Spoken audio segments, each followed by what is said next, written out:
5 days after a deadly mudslide rolled over a community on the outskirts of Guatemala City, hopes are fading that anyone will be recovered alive. The death toll has now passed 160, with more than 300 missing.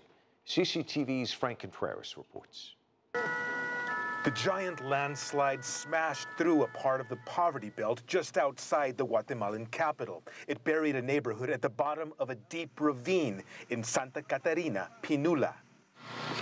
To reach the victims, rescue workers descend 12 meters down through narrow dirt shafts.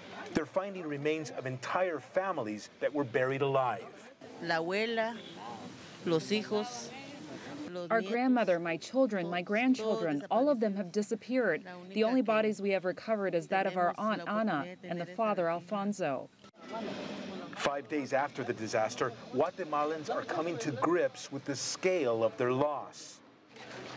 Guatemala's Red Cross is using Twitter to urgently request dry ice for a makeshift morgue in the town.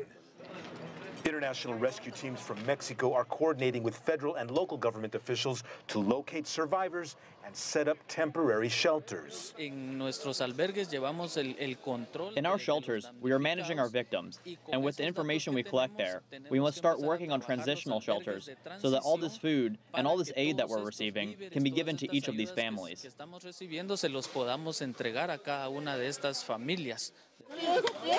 As the soft earth continues to shift, one rescue worker is nearly swept up. Many survivors fear the hillside where the landslide happened could soon come down on top of them. Search and rescue teams promise to continue their exhausting work until they're certain that no one is left buried here. To help avoid a repeat disaster, government officials say they will work to relocate people still living in the riskiest areas. Franc Contreras, CCTV.